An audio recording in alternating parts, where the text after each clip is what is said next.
did briefly reference Epstein's affinity for, quote, mostly young girls, among a sea of other breathtaking quotes used to humanize the man, such as, quote, Epstein is charming, and, quote, many people comment there is something innocent, almost childlike, about Jeffrey Epstein, making sure to hammer home the generous $25 million donation he had just made to Harvard for the creation of a mathematical biology and evolutionary dynamics program in Epstein's name. The article made zero mention of the allegations Ward had been told by the Farmer sisters. Since the release of this article, the blame for this little blunder has been pointed at numerous parties. Ward blames Vanity Fair's then editor-in-chief, Graydon Carter, for succumbing to Epstein's intimidation tactics and not including the allegations out of a combined lack of sympathy for the victims and that he actually believed Epstein's story over theirs. While Carter has referred to Ward as a serial liar, Isaac Chotiner offered an extensive analysis of the claims made on both sides in his article last year for The New Yorker. I would highly recommend checking it out in full, along with Ward's 2 responses, to get the full story of what happened. But it ultimately boils down to a massive he said, she said. It's true that Carter does have a reputation of repressing stories in the past, and seems pretty biased toward Epstein, according to transcripts released by Ward, but it should also be noted that Ward herself went on to write 2 more controversial pieces on Epstein. One in 2011 that praises Ghislaine pretty heavily, and another in 2008 where she describes Epstein as, quote, perfectly charming, as he has been to me for years now, telling him over the phone, well, I guess you and I have a history by now, huh, Jeffrey? To which he responded, you know how many girls say that to me? In fact, Maria Farmer herself alleges it was Vicky Ward who ratted to Ghislaine about the sisters going to the FBI. Before all that, I was already in hiding because of Vanity Fair. And Vicky Ward is, I'm going to tell you right now, she's a monster. She's a true monster. She's not a hero. We had to send a cease and desist letter. She harassed my family for so long to try to save her face because she told Glenn Maxwell that I reported them to the FBI. Can you believe that? Holy shit. And so, this was 2002. In 2000, no, please, I cursed myself. She, for a year, promised us our safety. For a whole year. And see, I didn't meet with Graydon. I met with Vicky. And so, Vicky's the one that's responsible here. Because she was the person who promised us our safety. And she promised us that she would protect the story, right? Since then, she's called and threatened. I own your story. I can write your story. I mean, she's a real piece of work. Those at Vanity Fair had a responsibility to do right by Epstein's accusers then and provide a voice for the voiceless in 2003. But because they didn't, Epstein was able to continue his pattern of abusing girls for years. One thing I can assure you, though, is that this wasn't the last time Epstein's accusers would be given the cold shoulder by the media. In 2019, shortly after Epstein's death, a leaked video would make the rounds online depicting ABC journalist Amy Robach expressing disdain for the network quashing an exclusive interview she conducted with Epstein victim Virginia Giuffre years before the sex trafficker was ever arrested on federal charges. On a hot mic, Amy can be seen here telling her off-screen producers during a commercial break that she had the story 3 years ago, and that the network offered a myriad of excuses as to why they wouldn't air Virginia's story back in 2015. I've had the story for 3 years. I've had this interview with Virginia Roberts. We would not put it on the air. First of all, I was told, who's Jeffrey Epstein? No one knows who that is. This is a stupid story. Then the palace found out that we had her whole allegations about Prince Andrew and threatened us in a million different ways. We were so afraid we wouldn't be able to interview Kate and Will that also quashed the story. And then Alan Dershowitz was also implicated in it because of the planes. She told me everything. She had pictures. She had everything. She was in hiding for 12 years. We convinced her to come out. We convinced her to talk to us. It was unbelievable what we had. Clinton, we had everything. I tried for 3 years to get it on, to no avail, and now it's all coming out, and it's like these new revelations that I freaking had all of it. I'm so pissed right now. Like, every day I get more and more pissed because I'm just like, oh my God, what we had was unreal. Other women backing it up. Hey, yep. Brad Edwards, the attorney, 3 years ago, saying, there will come a day when we will realize Jeffrey Epstein was the most prolific pedophile this country has ever known. And I had it all 3 years ago. A big factor here seems to be Queen Elizabeth's son, Prince Andrew, whose name you likely associate with Jeffrey. That she was like, I had the shit 3 years ago. I had the story. Yeah, that's the fucking thing. That's like. Which is an insane thing to say. Before stepping back from his royal duties in the wake of some pretty understandable outrage, Amy, though, says that it was partly the royal family who applied pressure on the news outlet after learning what Virginia's allegations were. As subsequent court documents reveal, Virginia stated under oath that Epstein and Ghislaine began trafficking her in 2000 when she was still a teenager, and that she was instructed by the pair to have sex with Andrew on 3 separate occasions in New York, London, and on Little St. James Island in 2001, claiming she was paid $15,000 in at least one of these instances. Somehow, as Business Insider recently reported, this allegation was not considered pertinent by the judge in this defamation case Virginia had brought against Epstein and Ghislaine. Despite this, widely circulated photos showing a 17-year-old Virginia standing next to Prince Andrew and Ghislaine Maxwell just hours before one of the assaults, according to Virginia. But because ABC chose not to air any of this in 2015, these claims were not made public until 2019, to which Buckingham Palace immediately denied. How they gonna help me down talk, Joyce? Barely, it would be nice if one of the grandsons has a knack for cooking. This would be a great help for you. Interview that has gone on to haunt Prince Andrew ever since was conducted by That's going to be a great help now when you speak to me. Advised against by his communications secretary, Jason Stein, who would notably quit his job immediately after this thing aired. Which says enough right there. If anyone was on the fence about Andrew's guilt going into this thing, they certainly weren't anymore. Actually, it's a very good opportunity, and I'm delighted to be able to see you today. Oh, man, I'm sure you are. As you say, all of this goes back to your friendship with Jeffrey Epstein. It would be a considerable stretch to say that he was a very, very close friend. About 6 minutes in, we learned that despite visiting Epstein's Palm Beach mansion, flying on the Lolita Express, staying at his New York estate, and taking a trip to his private island, Andrew, who was serving on Britain's Full Stop campaign, named to stamp out child sex trafficking, ironically, has never once seen any indication of what the financier was really up to. But things only start to get worse when the interviewer asks about Epstein's 2006 indictment, which is also the same year that Andrew invited Epstein out to his daughter's 18th birthday party across the pond. But even if Andrew was somehow not aware of any investigation by the time he sent that invitation, if he were truly innocent like he claims, he would have officially cut off communication in 2006, you'd think, right? I mean, after the indictment, he's no more talking to the pedophile, right? And that's something he says he maintained until 2010. Keyword there, until 2010. Well, I ceased contact with him after I was aware that he was under investigation, and that was later on in 2006. And I wasn't in touch with him again until 2010. So I just.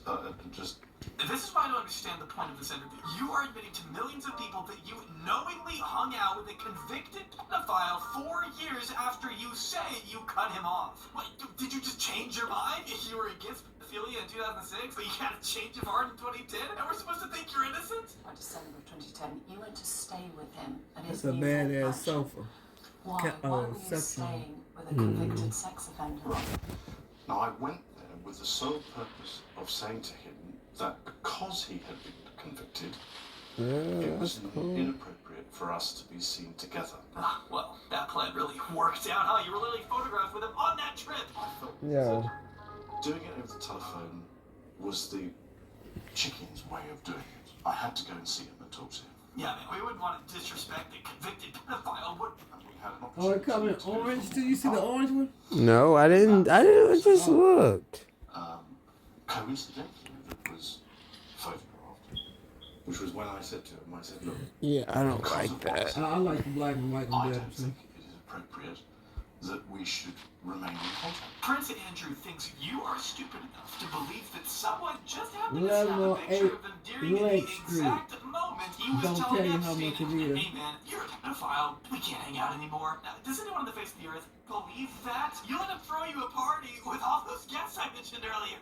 We decided that we would part company, and I left, I think it was the next day. Yeah, just had to get one more night in at the pedo palace, huh? He didn't go into any great depth in the conversation about what I was doing, or what he was doing. Very, very unfortunate Freudian slip there. Who advised you then that it was a good idea to go and break up the friendship? Did that come from the palace? Was Her Majesty the Queen involved? No.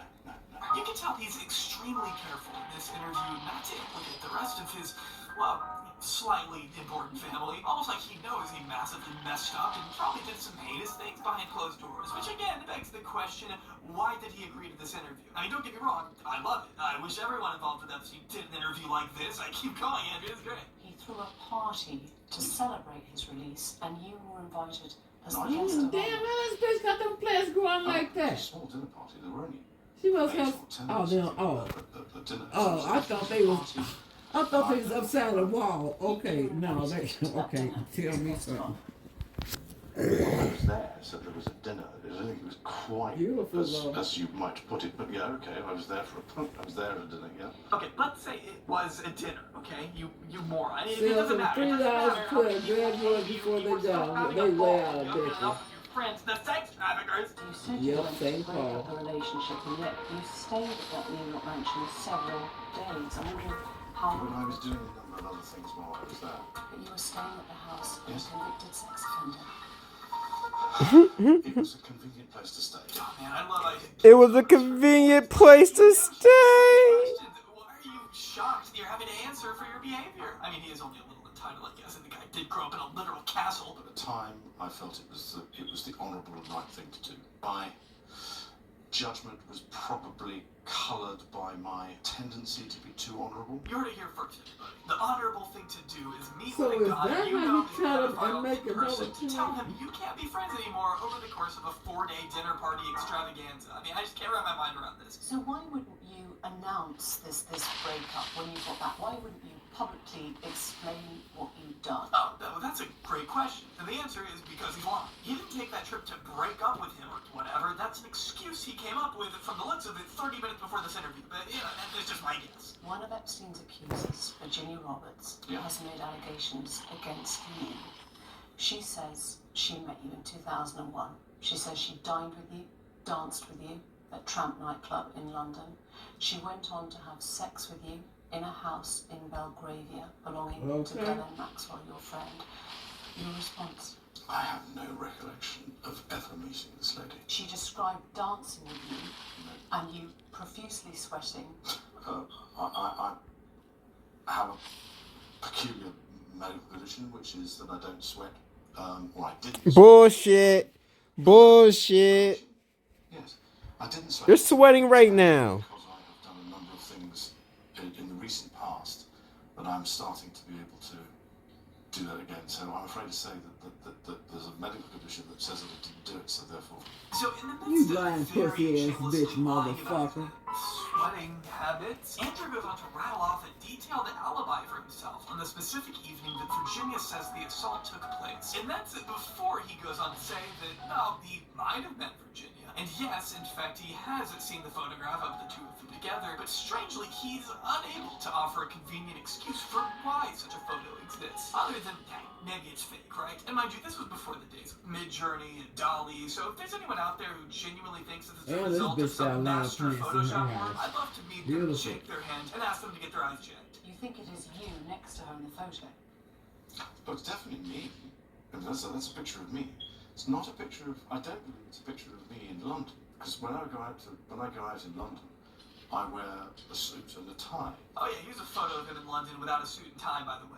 Even looks like he's sweating a bit. If the first half of this interview was bad, the second half is almost unwatchable. He's stuttering all over the place, desperately in search for the right excuses, while knowing deep down there's no way he could sell this thing. He's struggling to remember even the most basic details of the defense his team no doubt coached him to say. When was your last contact with her? It was earlier this year, funny enough, in the summer. So even though he had by then been Oh, that's arrested friendly. and was facing charges of No. sex trafficking. No. This was early spring, I think. It was long. Because when was he arrested? July. No, it was before July. And that was the last time. Yeah. Did Because you discuss Epstein at all then? no, actually, funny enough, no, not at all. It's just an awesome way to end it. So when did you see Glenn? This summer, after Epstein got caught? Oh, when was that? July? Oh yeah, that was way before that. Long time before that. I can't even promise. Now, I'm sure you already knew at the very least that this interview existed. I mean, it's one of the most infamous pieces of television as far as I'm concerned. But what you may not know is that in response to Andrew's claims, Virginia spoke out in her own interview with the BBC the following month. In it, she recalls in vivid detail the traumatizing encounter encounter with the prince, and that all she could remember at the time was that she had just been abused by a member of the royal family. These powerful people were my chains, adding, he knows what happened, I know what happened. There's only one of us telling the truth, and I know it's me. Over the following years, Virginia would file a lawsuit against Andrew specifically, accusing the prince of sexual assault, leading Andrew to hire the same lawyer who went on to work with none other than Colleen Bollinger just last year. But by February 2022, Andrew was forced to pay Virginia an out-of-court settlement, possibly reportedly financed in part by the Queen of England herself, who is also said to have contributed millions to her son's civil suit against Virginia, according to the Daily Telegraph. But Virginia's story doesn't end with Prince Andrew. In fact, an entire handful of Epstein's buddies were also implicated in the deposition released in 2019, along with a 139-page memoir written by Virginia, linked in the description below in full. If you take the time to read through all of it, you'll be presented with a first-person account of life inside Epstein's trafficking ring, and how she was first approached by Ghislaine Maxwell as a teenager, assisting her dad over the summer at Mar-a-Lago. With her hopes set on one day becoming a massage therapist, Virginia worked near the spa and would often read books on anatomy when business was slow. Virginia describes her first encounter with Ghislaine as follows. A lovely-looking woman in her late 30s who spoke with a proper English accent approached me. I assumed with a general question like, where's the ladies' room? And was that a fancy model from so-and-so? But she was more interested in the book I was reading, only believing at first that we were just making small talk. She was really intrigued by my choice of reading. She then asked if I do massages on the side, and I stated I was only reading the book and had not yet begun to study, but one day I would love to practice massage therapy. It wasn't long after that Ghislaine would mention this rich guy who happened to be looking for a massage therapist. Turning her down at first on account of her own inexperience in the field, Virginia eventually ended up accepting Ghislaine's contact information and couldn't wait to tell her dad the good news. We both thought this could be a wonderful opportunity to get my accreditation in massage therapy, she wrote. Seeing that it was a lady in her late 30s who came off as more of a nurturer rather than a procurer, neither of us saw any reason to be hesitant, which I think perfectly encapsulates the way Epstein and Ghislaine would weaponize these girls' personal aspirations against them. They knew exactly how to manipulate the desires and interests of their victims to extract what they wanted. What started off as this exciting chance to pursue her dreams turned into one of the darkest periods in Virginia's life. But it was supposed to be, a massage therapy. And I thought, wow, that might be a good job to learn. And when I met him, he was just in jeans in front of his mansion and just seemed like a regular guy. I had no idea what was going on.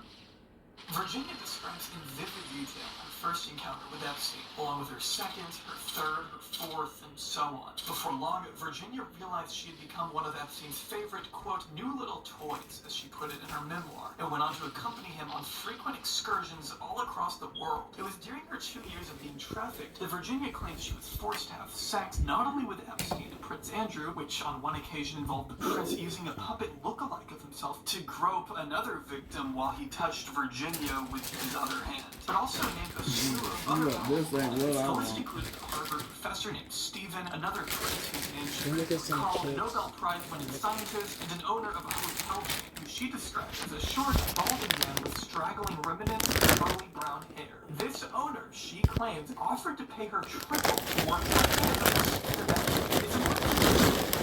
also using high doses of Xanax during these years, unfortunately obscuring her recollection of certain specific names. One person she did mention by name, though, was former Senate Majority Leader and Disney Chairman George Mitchell, who obviously denies the claims, though according to Virginia's memoirs, as well as her sworn deposition, Mitchell was just one of many recognizable figures of the high society that became added to my list of clientele. Of course, being introduced to for a lot more than just a client of massage. It's important to note here that most victims have testified that massage to Epstein and Ghislaine was code for sex. First meeting Mitchell at a dinner party attended by other esteemed billionaires and widely acclaimed scientists, Virginia wrote, "My body was put on the banquet menu." Other prominent figures Virginia named include the late governor of New Mexico, Bill Richardson, who we also know received thousands of dollars in campaign donations from Epstein, billionaire hedge fund manager Glenn Dubin, who Virginia says had sex with her while his pregnant wife was asleep in the next room.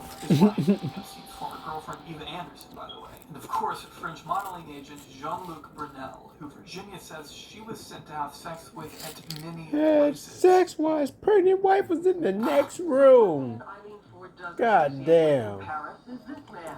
the head of Karen Marvel, one of the largest and most prestigious agencies in the country. His name is Jean-Luc Brunel. Brunel has always carried a reputation of being an absolute monster, dating as far back as the late 80s when a 60 Minutes investigation spearheaded by Diane Sawyer revealed his habit of drugging and abusing models from all over the world. His elusiveness earned him the nickname Le Phantom, or the Ghost, by French prosecutors. Brunel is also a noted longtime personal friend of Epstein, with flight logs indicating he took at least 25 trips on the Lolita Express from 1998 to 2005. According to a report from The Independent, Brunel established an agreement that he would use his influence within the world of fashion to scope out underage girls to groom for Epstein, noting that Brunel continued this work even in the years following his firing from his original agency. He simply started a new one, of which Epstein invested over $1 million to help get off the ground. Brunel was also known for leaving cryptic messages for Epstein at his Palm Beach residence, according to further unsealed court documents. A few examples that have made their way to the press include just did a good one, 18 years, and he has a teacher for you to teach how to speak Russian. She is 2 at times 8 years old, not blonde. Lessons are free, and you can have your first today if you call. Epstein had proudly slept with over 1,000 of Brunel's girls, according to Virginia, who also claimed that Brunel once gifted Epstein 12-year-old French triplets for his birthday. As a part of her sworn deposition, Virginia recalled that Jeffrey bragged after he met them that they were 12-year-olds and flown over from France because they're really poor over there and their parents needed the money, adding that she had in fact seen these triplets with her own eyes. She continued, "He was so excited about the entire event, replayed it over and over again over the next course of weeks, how cute they were and how you could tell they were really young. He went on to tell me how Brunel bought them in Paris from their parents, offering them the usual sums of money, visas, and modeling career prospects. Laughing the whole way through, Jeffrey thought it was absolutely brilliant how easily money seduced all walks of life. Nothing or no one that couldn't be bought." The triplets were flown back to France after Epstein was done with them. Brunel, unsurprisingly, denied all allegations in 2015, but following Epstein's arrest 4 years later, a new French investigation was launched into the disgraced modeling agent. And in December 2020, Brunel was finally arrested, taken into custody on charges of rape, sexual assault against minors, sexual harassment, criminal conspiracy, and trafficking human beings. While awaiting trial in February 2022, the 76-year-old Brunel was found hanging in his prison cell dead. He died exactly the same way Jeffrey Epstein did as well, and also that he Right. They both are found hanging in their cells. Who is that?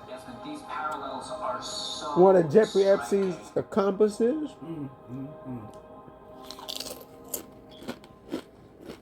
Virginia saw a lot of famous people during her time with Epstein, one being Les Wexner, who she said she had sex with possibly more than 5 times, according to unsealed court documents. Some additional names Virginia mentioned were MIT professor Marvin Minsky, who she says had sex with her on Little St. James Island, billionaire Tom Pritzker, and Oh, of course, shit. Simpsons creator Matt Groening, who she claims to have given a foot massage during a flight to Los Angeles, recounting how she almost threw up at the shape of his feet. Writing in her memoir, he had yellow, crusty toenails that even someone with a chainsaw would have had troubles cutting through. And then there was the fluffy balls of leftover pieces of sock wedged between the crevices of his sweaty toes. In return, he allegedly compensated her with a drawing of Homer and Bart Simpson made out to her brother and father. Amidst the vast sea of names implicated by Virginia, however, there was one very notable person that stood out among the rest. I don't really know why you like to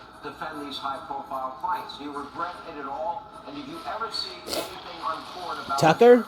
Alan Dershowitz is a Oh, criminal Dershowitz. defense attorney who has spent much of his life teaching at Harvard in between representing the most controversial figures he could find. He began his career defending 3 far-right terrorists accused of planting a bomb in the Manhattan office of Imprizio Saul Hurok, successfully getting them off before helping to get another certified good guy off the hook a couple years later. For those of you listening right now, I get to this. Jose. You He was O.J. Simpson's lawyer in 1995 and would go on to provide his services for Mike Tyson during his rape case, Donald Trump during his first impeachment, where he argued it's not illegal for Trump to bribe the Ukrainian president, and was also Harvey Weinstein's lawyer, despite insisting on the view what a big supporter of the Me Too movement he was. In his 6 decades of being a public figure, Dershowitz has also argued in favor of torture during the Iraq War, wrote about lowering the legal age of consent to 16, went to extreme lengths to deny tenure for pro-Palestinian professor Norm Finkelstein after a heated debate the two of them had on Israel, and is actually set to defend the state of Israel against allegations of war crimes at the International Court of Justice sometime in the near future. And of course, he was also the lawyer of Jeffrey Epstein, of whom he considered at one point to be a good friend. In fact, when asked if he'd still be close to Epstein in the event the financier could no longer afford legal counsel in 2003, Dershowitz replied, "Absolutely. I would be as interested in him as a friend if we had hamburgers on the boardwalk in Coney Island and talked about his ideas." What ideas? When he was writing his book, he told Vicky Ward that the only person he'd sent drafts to outside of his immediate family was Jeffrey Epstein. Ward also notes that Dershowitz was thrilled to meet none other than Prince Andrew at Epstein's Manhattan residence one time, even letting the prince hang out in the back of his lectures. I'm thrilled that all these papers have come out. I heard, I went to court, I asked for everything to come out because I knew that I had done nothing wrong, and the papers would exculpate me. I want to make sure every single document comes out. The public has the right to see everything.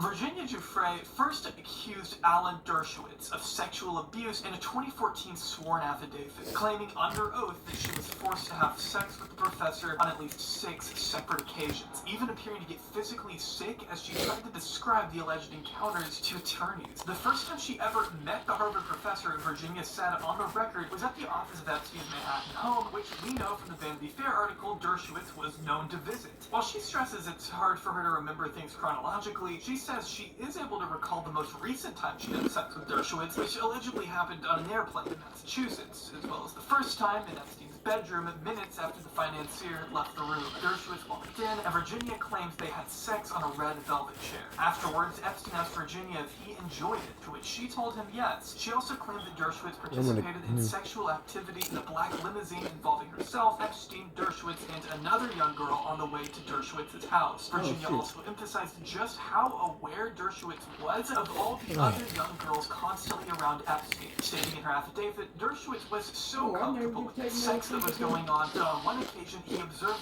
me in sexual activity with Epstein. Virginia also alleged she witnessed Dershowitz having sex with another one of Epstein's young victims at one point, a blonde girl who she assumed to be underage. Dershowitz has since lashed out hard against Virginia, who he's referred to as a borderline pathological liar out to destroy his career in pursuit of money. What happened next was a complicated years-long series of lawsuits in which Virginia went after Dershowitz for defamation, causing Dershowitz to countersue, eventually concluding with a settlement in 2022. After this settlement, Virginia told reporters that she, quote, may have made a mistake in accusing Dershowitz of abusing her. This has now given Dershowitz the green light to openly parade his supposed innocence in a barrage of media appearances, telling everyone who will listen about how wrongfully victimized he was by an attention-seeking liar, and that this is what finally exonerates him. But that's not exactly a fair characterization of the settlement, according to Virginia. As Dershowitz was taking his public victory lap, Virginia told the Daily Beast in an exclusive statement, I was shocked to read that Alan Dershowitz is claiming that our mutual dismissal of our lawsuits against each other somehow exonerated him.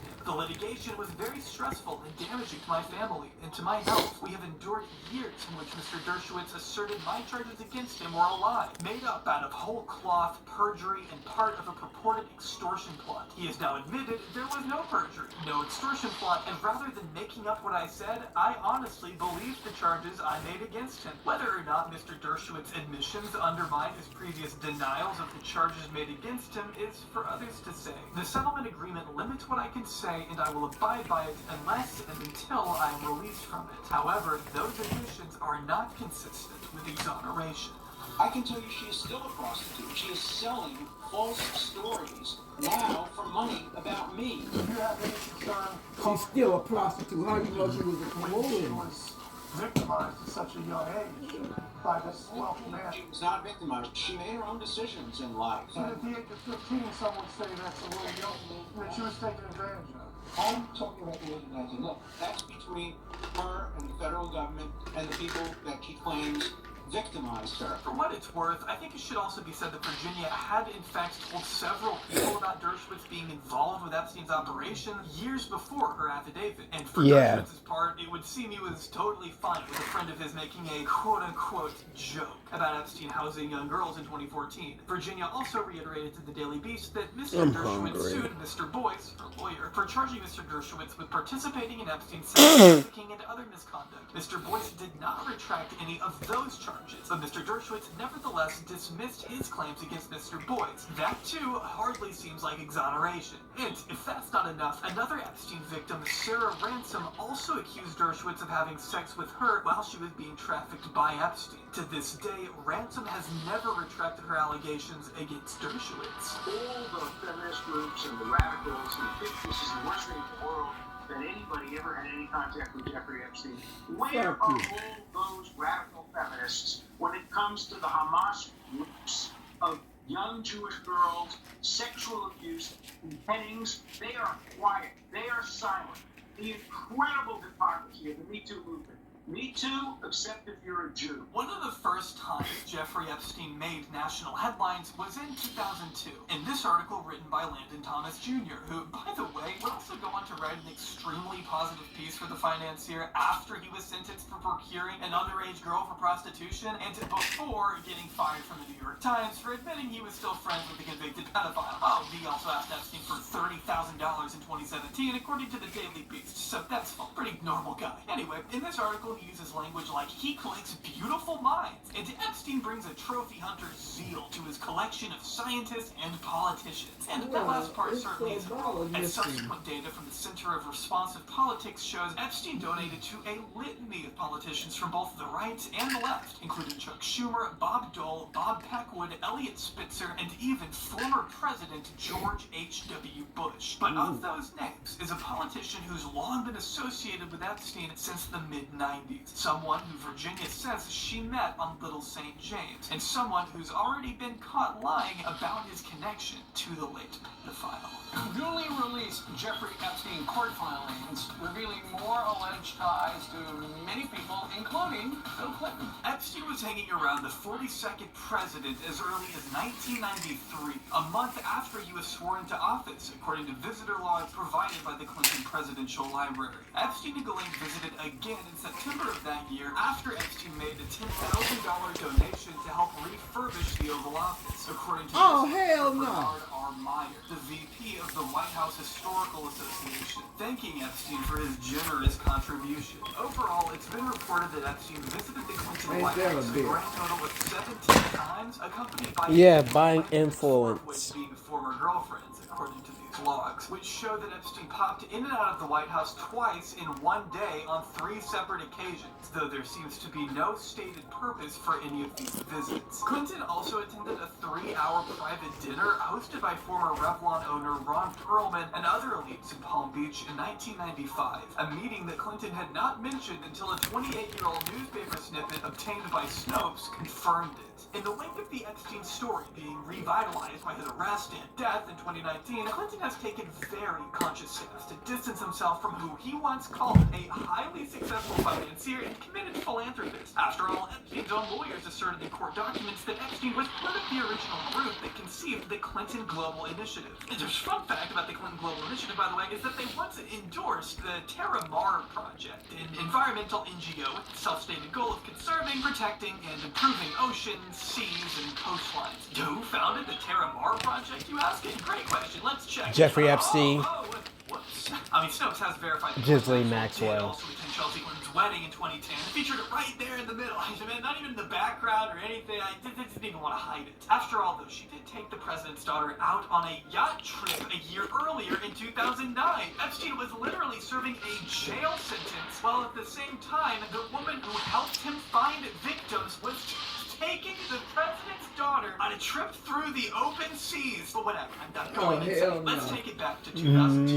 Landon Thomas Jr. worked for the first time about the Clinton-Epstein World Tour extravaganza the two men embarked upon, visiting New York, Paris, Bangkok, Brunei, Norway, Morocco, Brussels, and need I go on, all in hopes of providing humanitarian aid for continents like Africa, spreading democracy, empowering the poor, and combating HIV and AIDS, according to a Clinton spokesperson shortly after the trip. Some of the other notable passengers on this famed international excursion included the likes of Chris Tucker and Kevin Spacey, who you can actually see sitting here on Queen Elizabeth's throne next to Ghislaine. According to the Daily Telegraph, they were taking a tour of Buckingham Palace led by Prince Andrew. I love recurring characters. In fact, despite Clinton originally insisting he had only taken 4 rides on the Lolita Express, flight logs indicate Clinton actually took at least 26 rides on Epstein's private jet shortly after leaving office between 2001 and 2003, an assertion that he still has not directly responded to. You wonder why that is. It's pretty out of character for him to lie to the American public, I think we all know. Virginia has never made any allegations of wrongdoing against Clinton himself, but her assertions do go a little further than what the former president has admitted to doing. Virginia stated in her sworn deposition that she personally met Clinton on Little St. James Island at least twice during her travels with Epstein, something that Clinton has long denied across the board, describing in her memoir an alleged dinner where there were only a few of us eating at the dinner table. There was Jeffrey at the head of it all, as always. On the left side was Emmy, another Epstein recruiter, Ghislaine and I. Sitting across the table from us was Bill, 2 lovely girls who were visiting from New York. Bill's wife, Hillary's absence from the night made it easy for his apparent provocative, cheeky side to come out, teasing the girls on either side of him with playful pokes and brassy comments. There was no modesty between any of them. We all finished our meals and scattered in our own different directions, strolling into the darkness with 2 beautiful girls around either arm. Bill seemed content to retire for the evening. Now, to Clinton's credit, flight logs obtained through an FOIA request have presented no evidence that he attended the island. Now, yes, he flew with Epstein more times, and way more times than he originally dared to admit, but those same flight records also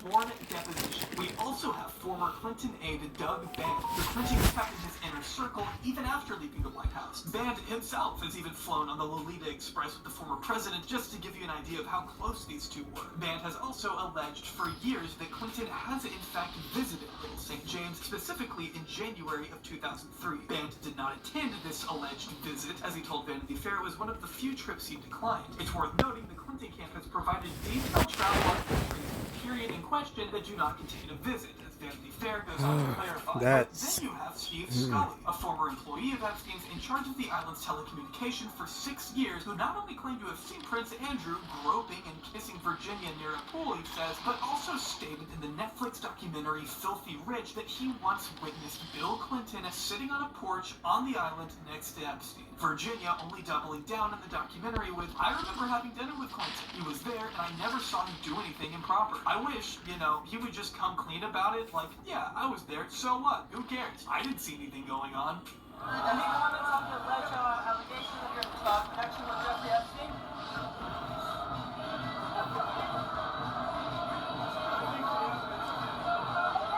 Now, I don't think I have to tell you that Republicans with a hate boner for Clinton have absolutely done everything they can to emphasize his murky relationship with the billionaire, or millionaire. I guess we don't know how much Epstein was really worth. And I don't think there's anything wrong at all with bringing up those connections. I mean, you should ask questions about it, especially when you consider Clinton has lied about it.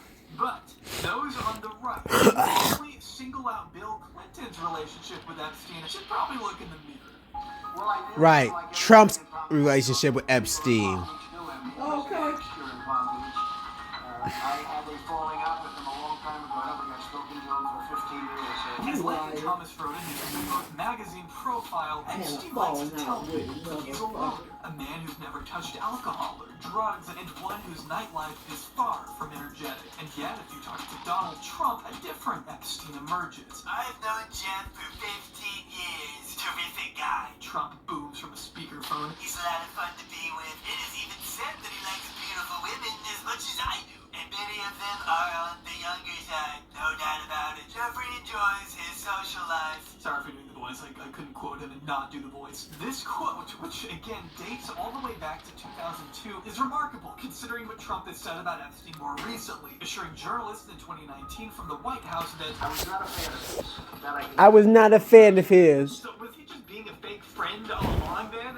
You were fake for 15 years? You said he was a good egg. Alan Dershowitz, who of course represented both men in court, told the New York Times that in those days, if you didn't know Trump and you didn't know Epstein, you were a nobody. I didn't even know this until researching this video, but apparently Epstein liked to say he was the one who introduced Donald Trump to Melania, according to Vanity Fair, which also reported in 2021 that Ghislaine kept up to 16 of Trump's phone numbers in the infamous Little Black Book. She would also invite the future president to dinners and events all over the state of New York, their most infamous get-together being caught on this now widely circulated video of an extremely coked-up looking Trump clapping and dancing and whispering into the ear of Epstein, who he's not a fan of, by the way. The pair standing in front of a swarm of young models at a private Mar-a-Lago party and seem to be having a grand old time. I'm sure you've seen the video, but what you may not know is that the same year this was filmed, Trump and Epstein held another private party in Palm Beach where 28 women were in attendance. Oh shit. This party, though, were Trump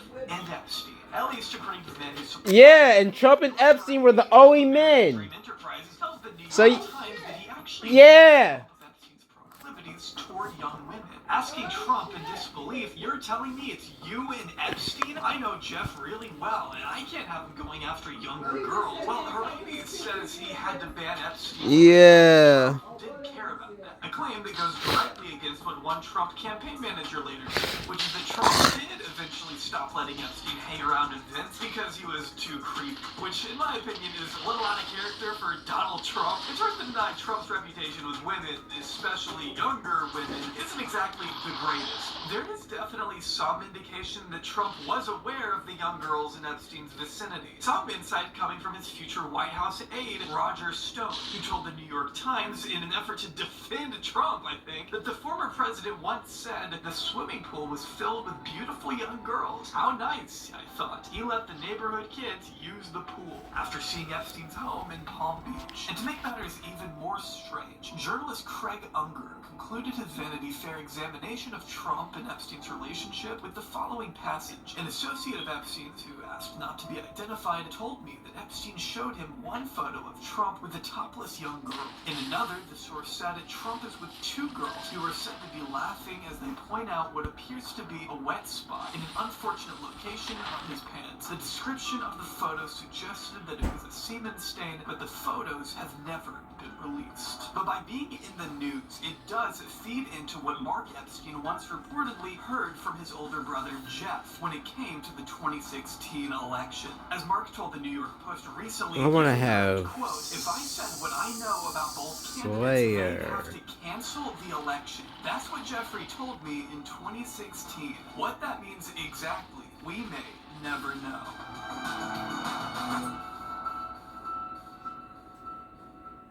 The two New York natives wouldn't stay friends forever, though. While the exact reason for their split is still uncertain, it seemed to happen around 2005 when Epstein threatened to sue Trump over his purchase of a 65,000 square foot property Epstein had set his sights on, which was also once owned by Les Wexner, by the way, another fun fact. The thing never actually went to court, but it's been reported that Epstein himself once theorized that it was actually Donald Trump who tipped off local police in Palm Beach as a kind of retaliation for the threat. Sure, we know Trump is a petty guy, but authorities ultimately began looking into Epstein because of what young girls in the community had been saying. Unfortunately for them, the efforts of these prosecutors would tragically prove pretty feckless. Breaking news in the fallout from the 2008 It's that top one turning up in here. Jeffrey Epstein. Just hours ago, Labor Secretary Alex Acosta, as we've reported, vigorously defended his oversight of that plea deal. Mr. Acosta is doing everything he can to divert attention away from his own responsibility. And tonight we are still waiting on a statement from former Palm Beach County State Attorney Barry Krischer. So, this video ended up being a lot longer than I originally planned. I'm afraid if we don't split this into multiple videos, we may not get to cover everything as extensively as I'd like. But you can expect part 2 to explore the horrendous plea agreement that allowed Jeffrey Epstein to avoid life in prison, along with the connections he maintained after he was a convicted sex offender, his second arrest in 2019, and of course, whether or not he truly killed himself in custody. That video should come out about a week after this one, if all goes well, but if not, I'll let you know on Twitter at JAubreyYT. I don't really end videos like this, so I'm not really sure what else to say other than subscribe to Ground News or read Julie K. Brown's book, and I am having no suicidal ideation.